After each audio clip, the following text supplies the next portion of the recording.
ស្ដីបងប្អូនឥឡូវនេះយើងបានបង្កើត Gmail ហើយនឹងរៀបចំ Gmail មុននឹងយើងឈានទៅការបង្កើត account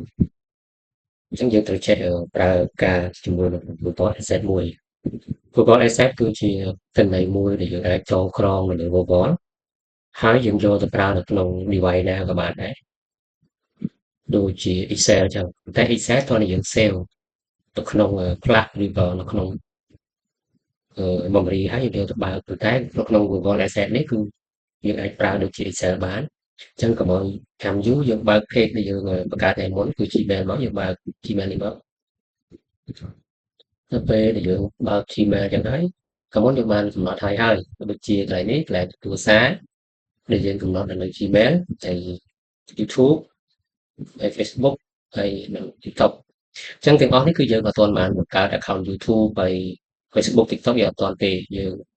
ចូលមកការរៀនប្រើនៅក្នុង Google Assistant ដើម្បីយើងរៀបចំឬក៏យើង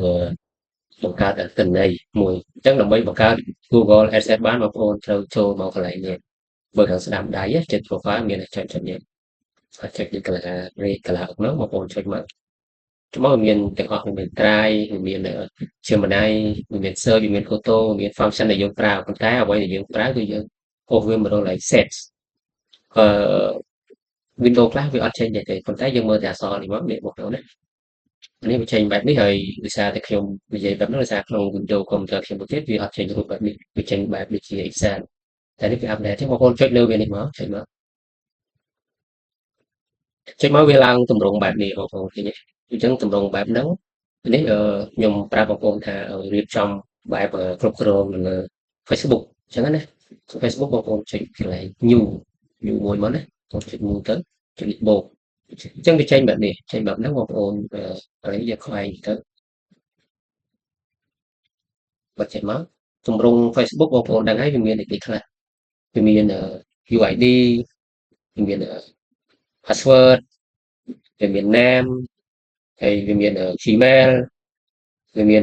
Fastmail ហើយវាមាន 2SA វាមានថ្ងៃឆ្នាំកំណើតអញ្ចឹងបងប្អូនអាចរៀបចំវាបែបទម្រង់ហ្នឹងមកបងប្អូនមានប្រមាណទៅបងប្អូនផ្សេងមកមកថានេះ UID UID មុនបងប្អូនវាយ UID ទៅតែបងប្អូនវាយថា UID ចេញមកវាជាគេកន្លែងនេះបងប្អូនដាក់ UID សម្រាប់នេះជា name តែបងប្អូនសេមក name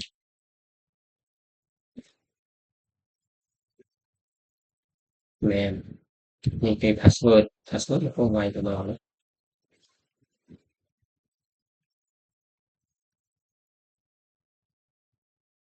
មាន UID name password អានេះ password របស់ Facebook បន្ទាប់មកយើងដាក់វាជាប់នៅតាម Trufa អញ្ចឹងទៅវាសម្រាប់ Facebook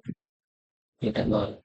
Trufa ជួយអីហ្នឹងសម្រាប់ចាក់ការពារយើងត្រៀមប្លោះអញ្ចឹងទៅ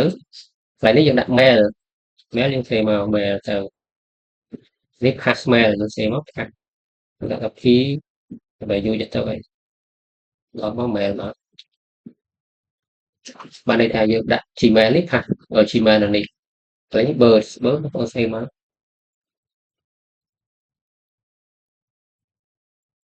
bird ចេញមកអានេះ file បងប្អូនចង់អីបានអញ្ចឹងទម្រង់ការចងក្រង Facebook វាមានប៉ុណ្ណឹងវាមានសំខាន់គឺ UID name password Facebook Trufa ហើយនឹង mail និង passmail អាផ្សេងនេះដូចជាថ្ងៃខែឆ្នាំកំណើតយើងដាក់វាឲ្យចាំដើម្បីយើងធ្វើអត្តសញ្ញាណប័ណ្ណឬក៏ verify ជាមួយ Facebook ថ្ងៃក្រោយពេលបងប្អូនធ្វើអញ្ចឹងបងប្អូនរៀបចំវាឲ្យបងប្អូនដាក់ចេញជាអក្សរធំទៅ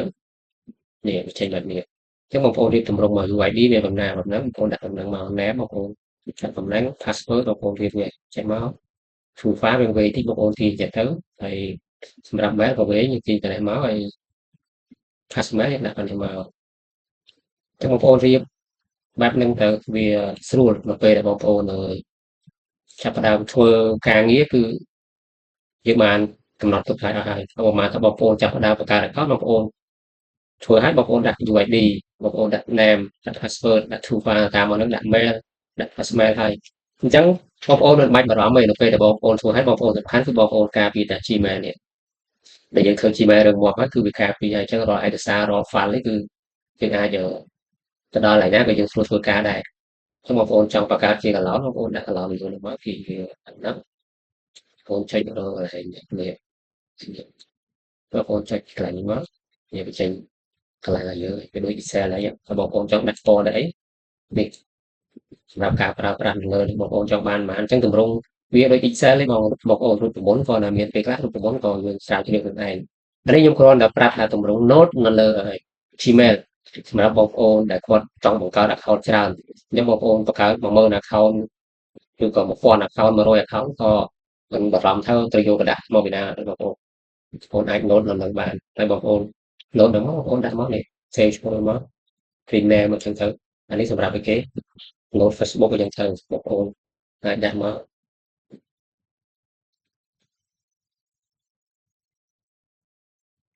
បុកអញ្ចឹងទៅសម្រាប់ការពារវាមួយហើយបងប្អូន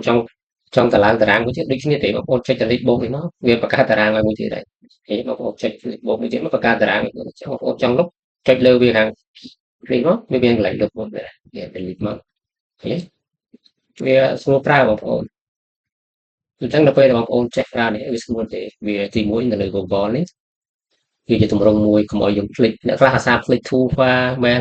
ហើយបើ Facebook យើងចាត់ to far វិញអត់ចាំទេហើយទៅ to far ច្រើនពេកចប់មក sale ឬក៏កត់នៅកន្លែងណាភ្លេចខូច account ចូលកន្លែងចូលលេខឃើញអញ្ចឹងនេះជាទម្រង់នៃការយើងប្រើ Adsense នៅលើ Google ដើម្បីគ្រប់គ្រងទៅលើ Gmail ឬក៏ account ច្រើនដែលយើងពិបាកចាំអញ្ចឹងដល់ពេលយើងធ្វើនៅហ្នឹងយើងមិនបាច់ save ទេវា save ស្រាប់តែបើយើងប្រើនៅក្នុងមួយទៀតអានោះគ្រាន់តែចុច save អញ្ចឹងងាយកែទេបងប្អូនយើងអាចធ្វើនៅលើនេះបានអញ្ចឹងវីដេអូនេះមានតែប៉ុណ្្នឹងទេ